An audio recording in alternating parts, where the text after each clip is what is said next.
folks. Oh, no way! Welcome back, everybody. I'm going to do another video here of two of my favorite buggies so far. Trucks, truggies, whatever you want to call them. This is the Granite from Arma. It's the BLX 100. Now this one was the 2019 version. And this is the Arma Typhon 6S. No bigger than the Big Rock. The Big Rock 3S. But I want to show you what I've done to these, what I want to do, and what's held up and what's broke. Let's get into it. In the snow. Oh. No way did I just make it. Well, let's start with this little beast here. And we may say little, but what this thing puts, what this thing puts out in performance is nuts. So you're gonna have to endure me having Christmas snacks and milk here. Oh! So this is a Spectrum motor. I swapped one out because I had to buy a new one. And that was actually when we upgraded this to the LiPo, because this started out as a mega truck, believe it or not.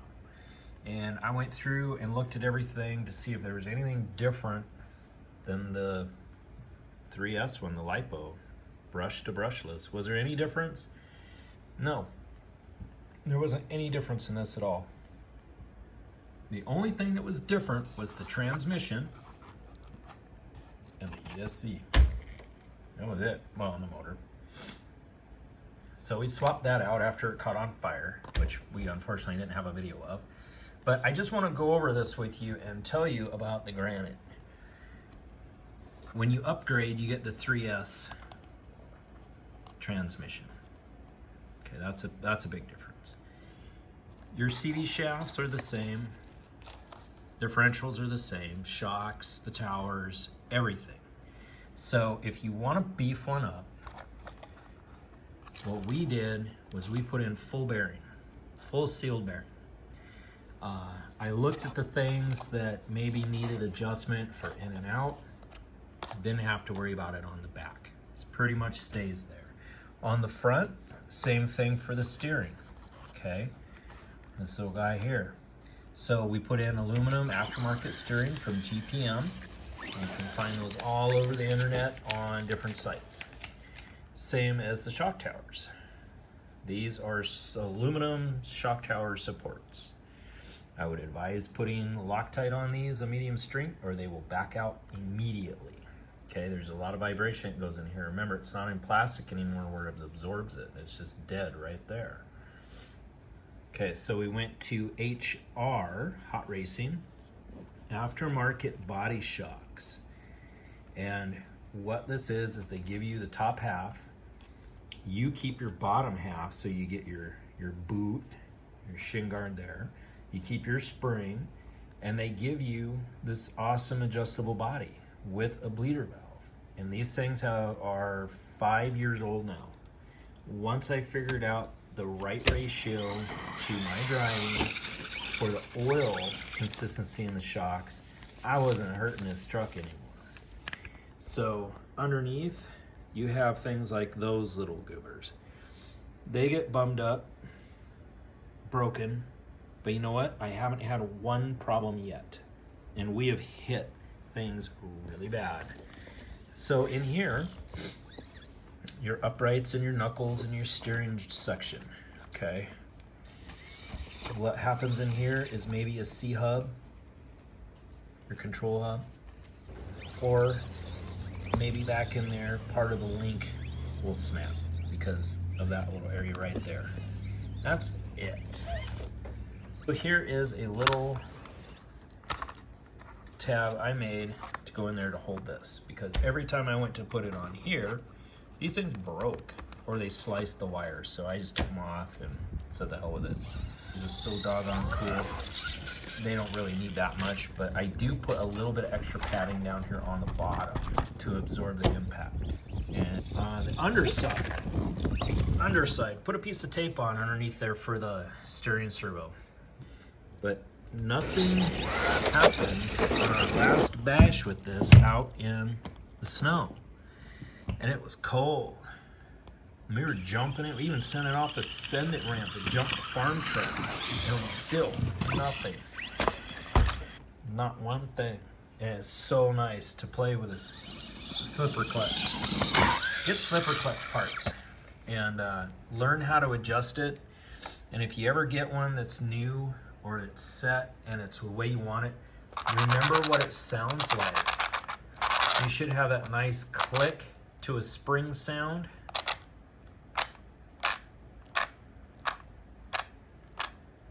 Okay, so remember what it sounds like going back and forth, and then you can replicate that sound when you go to tighten it. Oh, Arma, I love your products, but this drive shaft, gotta go. Gotta be a better way. Maybe making this arch a little taller here so that we can get this bloody thing in and out. Because you get bloody getting it in and out. Okay? Okay, so if you have the motor tranny out, you got your slipper clutch going, obviously. You're gonna put it back in, put the screwdriver in that while it's in your hand, tighten it up, turn it with the screwdriver, see if it clicks and sounds. Put your Loctite on the screw, of course.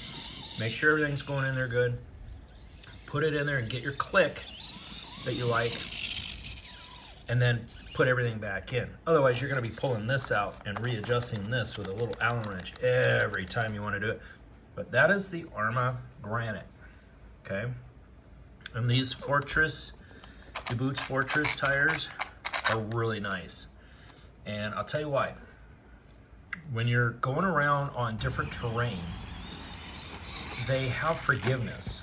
They're not like a rock crawler having a specific compound that makes you want to climb and stick. It's more forgiving.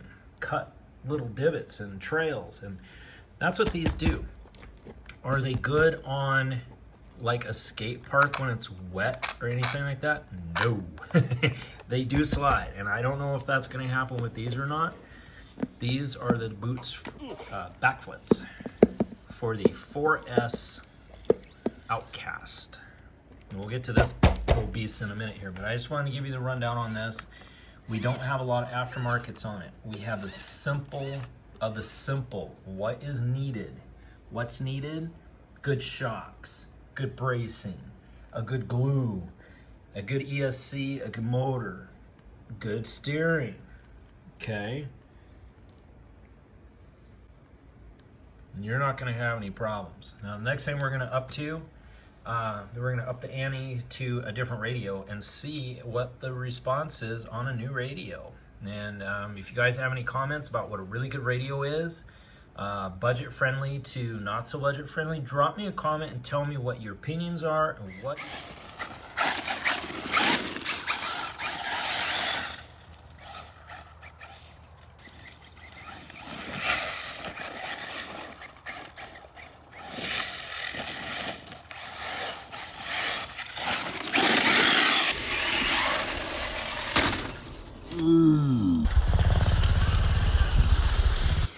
The 6S Typhon. When I got this, it had, of course, the stock tiny tire pizza cutters on it, you know.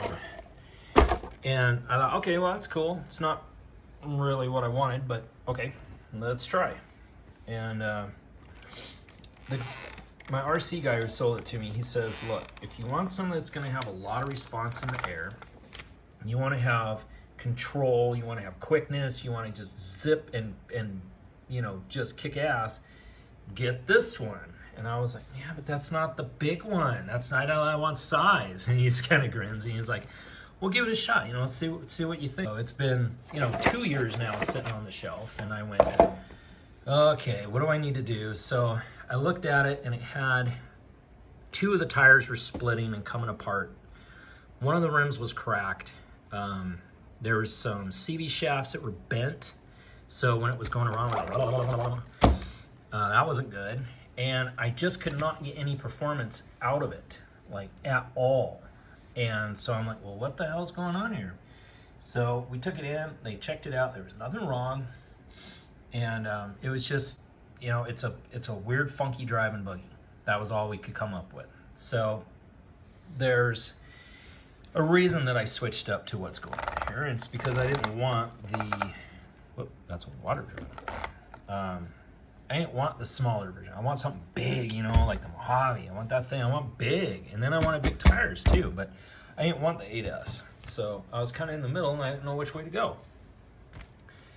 So after driving this thing and seeing the action that it did in the driver response versus vehicle response, I thought, well, you know, this is really cool, but there's a couple things that I'm not impressed with, and that is the amount of room in here that you have to work on anything. You don't. Versus the Mojave and the bigger actual 6S ones, their chassis is longer, so you have more space in between to actually work on things. This one, you gotta have hooks and tweezers, and so it's a pain in the ass, all right? I'll be honest, it's a pain. That part is. However, scratch that, forget about my personal opinion. This buggy is something that somebody needs to have in their arsenal. And I'll tell you why. You're already beefed up. It's an EXB. It is tough. It has a 6S motor. It has the, I believe it's the 18 tooth on the pinion stock. We haven't done anything with that. We changed the punch and set it up the best we could. It still has a stock servo. I don't know how, but it does. So what really got me was when I put one of these tires on and I went, oh, holy crap, now we have something. Okay, so I got the bug and I started putting them on. Well, it didn't fit. Nothing fit. And I was like, well, the rear fit, but the front don't. I'm like, oh, okay, that's cool. And even in the rear, they were cutting on the, I mean, they were bad, hitting up here on the wing and all that stuff. So I was like, well, what do I do? So I had all these more parts laying around for the Mojave, and I went, well, shoot, these are just Mojave. Take out the typhon. Okay, so you take out the typhon A-arms, you take out the CV shafts, and you put on the Mojave. Put these tires on and you're done. Go to the front. Okay, what I did on the front is different. I put on the Mojave A-arms. I got the Mojave shafts, but the upright, the steering knuckle itself is the Creighton 6S. So I put those, you have to take the shaft apart and take the cup, the outer cup off, and put those on, and then I had beefier steering, plus it sits out wider. Now this is kind of like one of those tricycles that you see on the road, looks like a snowmobile backwards. This sits out about 1/2 inch more than those. And I freaking love it, okay? The shocks are all the same on here. It's a beast. It is a beast. So we've only had like 9 runs on the thing. And my ESC crapped out. What should I place this with? I still want 6S. And I want that power. But I don't want to blow anything up in the process. All right, so I'm looking for, I'm going to change out the steering. We're going to change out the ESC and the motor. And hopefully we can get a different radio for it. But for now, we're just going to use the STL3. So anyways, that is what happened to this thing here. And I couldn't be happier. And now, if you watched in the last video of running this while it was still alive, we had a female RCer running this for the first time, and she was doing better on this than she did on the granite. Get out there and rip the crap out of it. We got jumps and tracks and all sorts of stuff going in and mud pits. If you're interested in the track and you want to say hi, you want to find out what's going on and be a part of it, subscribe, let me know who you are, drop us a comment, whatever, but get involved. That's what this is all about, and that's why we're doing it. All right, so any other comments, questions, requests, hey, send them to me. Till next time, Everybody be safe, build something cool, and I'll see you later.